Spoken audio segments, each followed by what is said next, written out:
docteur, vous m'avez parlé des risques de la chirurgie. C'est quoi les risques? Bien, fort heureusement, des complications de la chirurgie, on en a peu. Donc, c'est un faible pourcentage. On se parle en tout et partout, par rapport aux risques que je vous énumère dans pas long, à peu près 5% des patients auront une ou l'autre des complications que je vous nommerai. Puis chacune des complications, peut-être 1 ou moins d'1%. Donc, c'est une chirurgie relativement sécuritaire. Par contre, quand on a une complication, pour nous, c'est 100%. C'est pas bien le fun. Ça nécessite parfois d'autres interventions ou d'autres procédures pour régler le problème. Et on essaie de les éviter, mais on ne peut pas les éviter complètement. Je vous les explique. La première chose, c'est qu'on parle d'implants, donc c'est des morceaux qui sont métalliques. On insère ça dans votre anatomie à vous, dans votre hanche. Et parfois, à l'opération, il peut y avoir des petites bactéries qui viennent puis qui se greffent au métal et qui peuvent proliférer puis se multiplier et créer une infection autour de l'implant qu'on vous a installé. Donc, malheureusement, ça forme une espèce de liquide purulent autour de l'articulation. Et une fois que l'infection s'installe, la seule manière de régler le problème, c'est de réopérer pour nettoyer la prothèse. Et s'ensuit aussi une série d'antibiotiques qui vont être donnés par les veines et éventuellement peut-être par la bouche aussi. La plupart du temps, ça va régler le problème infectieux et d'autres fois non. Puis si c'est non, malheureusement, là, on est pris devant une reprise. On doit aller enlever l'implant qui est en cause et recommencer à zéro. Et ça implique des multiples chirurgies pour régler l'infection. Infection qu'on redoute, c'est notre pire ennemi en orthopédie, l'infection, mais c'est heureusement, comme je nommais tout à l'heure, là, quelque chose qui arrive dans moins d'1% des cas. Et la plupart du temps, le nettoyage et les antibiotiques seront suffisants. Ça, c'est notre grosse complication. Dans les autres possibilités, dans les veines des jambes, on peut faire un petit caillot qu'on appelle une phlébite ou une thrombophlébite, si vous avez déjà entendu le terme. Cette phlébite-là, le petit caillot qui s'est formé, peut décrocher et aboutir au poumon. On appelle ça une embolie pulmonaire. On va tout faire pour éviter qu'il se forme des caillots. Donc, si vous mobilisez bien après la chirurgie, c'est un facteur protecteur.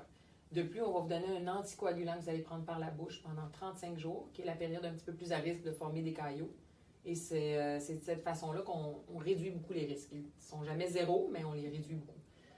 Si vous avez de l'essoufflement, si vous avez même douleur au mollet dans les journées ou les semaines qui suivront l'opération, je vous recommande fortement de consulter à l'urgence dans l'esprit en vous rappelant que ça pourrait être un petit caillot qui s'est formé quand même. Quand on insère la prothèse, on la rentre dans l'os, c'est rentré à la serre. On essaie de mettre la prothèse pour qu'elle soit ajustée à votre fémur. Et parfois, on peut forcer la note un petit peu et qu'il se fasse une petite fissure dans l'os. Si jamais ça arrive qu'on a une fracture pendant la chirurgie, on doit la reconnaître et placer un anneau de métal autour du fémur de telle sorte qu'on ne pourra pas propager la fracture et que ce sera stable quand même. Et dans ces conditions-là, parfois, on vous demande soit de tenir la marchette un petit peu plus longtemps, d'être un peu plus attentif et de réduire votre... ça ne change pas la convalescence du tout au tout, mais on vous demande de modérer un petit peu à ce moment-là. Mais c'est très, très rare. À part de ça, on se parlait tout à l'heure aussi de luxation. Donc, on s'est dit qu'on allait essayer autant que possible de mettre une prothèse qui est bien stable.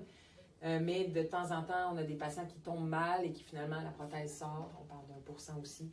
Et cette complication-là qui est redoutée, si jamais ça vous arrive, on va replacer votre hanche à l'urgence, on vous donne une sédation, on tire sur la hanche, on est capable de la remettre en place. Vous ne serez pas capable de vous-même. Et ça règle le problème la plupart du temps. Si ça revient, par contre, on peut être obligé de vous réopérer pour rectifier le tir.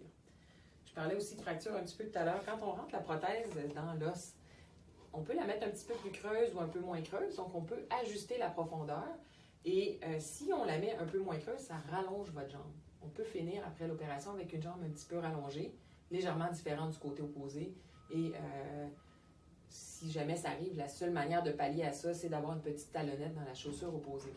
Évidemment qu'à l'opération, on fait tout en notre pouvoir pour vous mettre le plus égal possible. C'est notre souhait.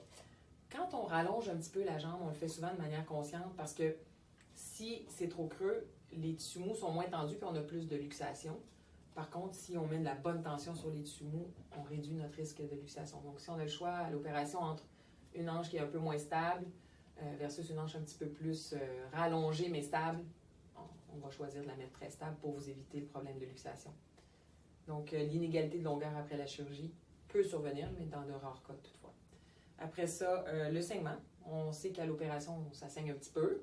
Il y en a qui ont tendance à saigner un peu plus que d'autres. On va tout faire pour contrôler le saignement avec des outils pour cautériser. Mais si toutefois le saignement est un peu plus abondant, ça pourrait aller jusqu'à avoir besoin d'une transfusion de sang. Il aurait besoin de votre consentement pour ça. Donc, certains refusent les transfusions, d'autres sont d'accord, mais on veut se préparer adéquatement pour votre opération. Alors, la nécessité d'une transfusion, encore là, très rare, mais possible. Et finalement, les structures avoisinantes, donc on s'est parlé d'os, on s'est parlé de l'articulation, mais il y a des muscles autour de ça, il y a des nerfs, des artères, des tendons, des ligaments. On pourrait accrocher quelque chose malencontreusement. Si on brise quelque chose, on va le réparer à l'opération. C'est juste que parfois, c'est un peu plus difficile là, d'y parvenir. Entre autres, le nerf sciatique, qui est un nerf fragile qui est dans la fesse, qui est juste derrière l'articulation. Si jamais on l'étire ou on l'irrite un peu à la chirurgie, en fait, il n'y a pas de remède à ça. Il faut patienter puis attendre que le nerf se replace tout seul. Le nerf sciatique, sa fonction, c'est de bouger le pied. Donc, s'il y avait une atteinte, on pourrait avoir un pied tombant après l'opération et devoir porter une orthèse le temps qu'il se replace. 99% du temps, il va se replacer tout seul, ça va rentrer dans l'ordre, mais dans l'intervalle, vous allez être un peu dérangé par ça.